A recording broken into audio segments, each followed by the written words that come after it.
तेरा भरोसा करके मेरे श्याम इतना मन में ठाना है, तू ही रास्ता तू ही मंजिल, तुमको ही प्रभु माना है। मेरे हर आंसू पोंछकर मेरे श्याम ने मुझको हंसाया है, मेरी हर गलती पर भी मेरे श्याम ने सीने से लगाया है।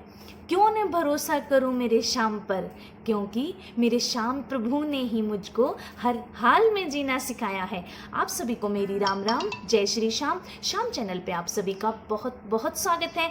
आज हम श्रीमद् भगवत गीता का 9वां अध्याय करेंगे। 9वां अध्याय। श्री कृष्ण भगवान जी बोले, हे अर्जुन, तुम में ईर्ष्या नहीं है, इसलिए यह अति गुप्त शास्त्रीय ज्ञान और अनुभव तुमसे कहता हूँ। इसे जानकर तुम्हारा अशुभ नहीं होगा। यह ज्ञान सब विद्याओं में श्रेष्ठ तथा सब गोपनीयों में गुप्त एवं परम पवित्र उत्तम प्रत्यक्ष फल वाला और धर्मयुक्त है। साधन करने में बड़ा सुगम और नष्ट नहीं होता। हे परंतप, इस धर्म पर जो श्रद्धा नहीं रखते वे मुझे नहीं पाते और इस मृत्यु युक्त संसार में बार बार लौटते हैं। मैं अव्यक्त हूँ और मैंने ही यह सब जगत प्रकट किया है। सब प्राणी मुझ में ही स्थिर हैं, किंतु मैं उनमें नहीं हूँ। मुझ में सब भूत भी नहीं है। मेरा यह ईश्वरीय कर्म देखो, मेरी ही आत्मा सब भूतों का पालन करती हुई भी नियत नहीं है। जिस प्रकार सर्वत्र बहने वाली महान वायु समस्त आकाश में व्याप्त है, उसी प्रकार सर्वत्र भूत मुझ में है। ऐसा समझो हे कौन्ते, सभी जीव कल्प के अंत में मेरी प्रकृति में आ मिलते हैं और कल्प के प्रारंभ में उनको फिर उत्पन्न करता हूँ। अपनी प्रकृति का आश्रय लेकर उसके गुण व स्वभाव वाले समस्त भूत वर्ग को मैं बार बार उत्पन्न करता हूँ। हे धनंजय, मेरे ये कर्म मुझे नहीं बांधते, क्योंकि मैं उदासीन की तरह इनमें आसक्त नहीं हूँ और स्थिर हूँ। मैं अध्यक्ष होकर प्रकृति द्वारा चराचर जगत को उत्पन्न करता हूँ। हे कौन्ते, इसी कारण यह जगत बनता और बिगड़ता रहता है। मूर्ख लोग मेरे परम स्वरूप को नहीं जानते कि मैं समस्त चराचर का स्वामी हूँ। जो मुझको मनुष्य जानकर मेरी अवहेलना करते हैं, उनकी आशा व्यर्थ, कर्म निष्फल, ज्ञान निरर्थक, चित्त भ्रष्ट है। वे उस आसुरी शक्ति के वश में है जो मोह को उत्पन्न करती है। हे पार्थ, विवेकी जन जो देवयी प्रकृति में स्थित हैं, वे मुझे संसार का आदि अविनाशी जानकर अनन्य भाव से मेरे को अपने मन में भजते हैं। वे दृढ़ वृत्ति सदा मेरा कीर्तन करते और भक्ति से उपासना करते हैं। कोई एकतव्य से, कोई पृथक्तव्य से, और कोई मुझे अनेक रूप वाला और कोई मुझे विश्व रूप वाला मानकर उपासना करते हैं। स्रोत यज्ञ मैं हूँ, स्मार्त यज्ञ मैं हूँ, पितृयज्ञ मैं हूँ तथा औषधि मंत्र होम का साधन धृत अग्नि और होम मैं ही हूँ।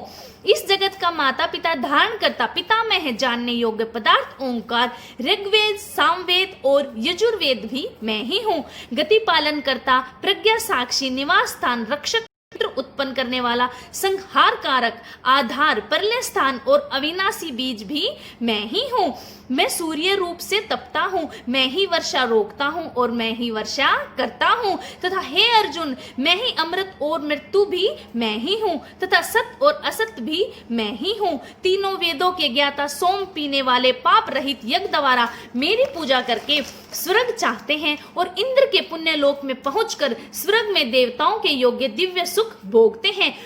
वे उन विशाल स्वर्ग लोक में सुख भोग कर पुण्य के क्षीण होने पर फिर मृत्यु लोक में आते हैं। इस प्रकार तीनों वेदों के यज्ञादि धर्मों का पालन करने वाले, भोग की इच्छा रखने वालों का आवागमन होता रहता है। जो अपने भाव से चिंतन करते हुए मेरी उपासना करते हैं, उन नित्य योगियों के योगक्षेम अर्थात स्थान, भोजनाच्छादन से इनकी मैं रक्षा करता हूँ।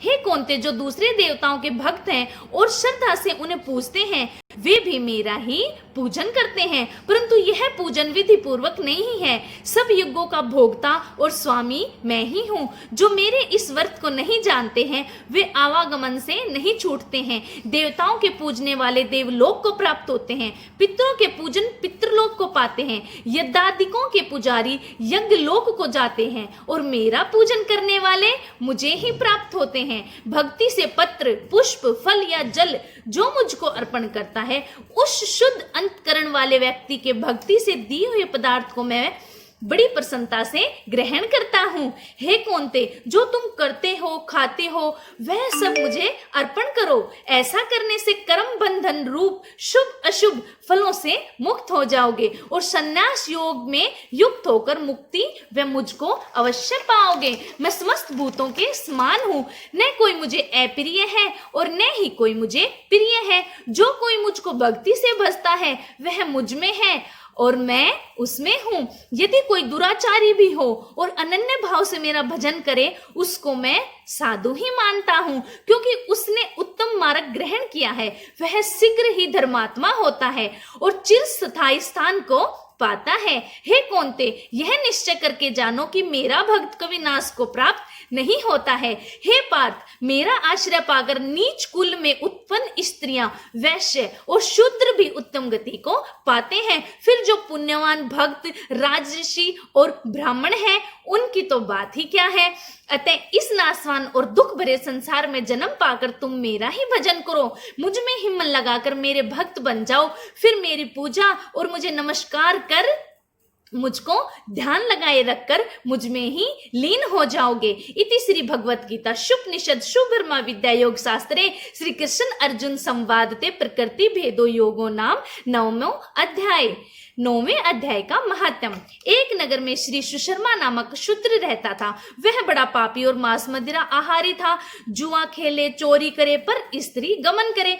एक दिन मदिरा पीने से उसकी देह छूटी, वह मरकर प्रेत हुआ, एक बड़े वृक्ष पर रहने लगा। एक ब्राह्मण भी उसी नगर में रहता था। दिन को भिक्षा मांगकर स्त्री को लाकर देवे। उसकी स्त्री बड़ी क्लहनी थी।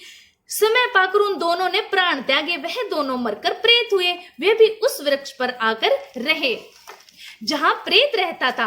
वहां रहते रहते कुछ काल व्यतीत हुआ। एक दिन उसकी पिशाचिनी ने कहा, पुरुष पिशाच, तुमको कुछ पिछले जन्म की खबर है? पिशाच ने कहा, खबर है, मैं पिछले जन्म में ब्राह्मण था। तब पिशाचिनी ने कहा, तुमने पिछले जन्म में क्या साधना की थी जिससे तुमको पिछले जन्म की खबर है? तब उसने कहा, मैंने पिछले जन्म में एक ब्राह्मण से आध्यात्मिक कर्म सुना था।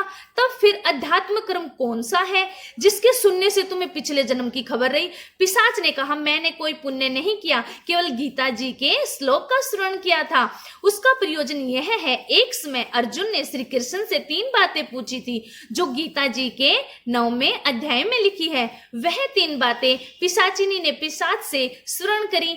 इन बातों के सुनते ही एक और प्रेत वृक्ष से निकला। उसने कहा, अरे पिशाचिनी, यह 3 बातें फिर से कहो जो अभी सुना रही थी। पिशाचिनी ने कहा, तुम कौन हो? मैं तुम्हें नहीं जानती। मैं अपने पति से पूछती हूँ, यह कर्म कौन सा था जिससे पिछले जन्म की खबर रही?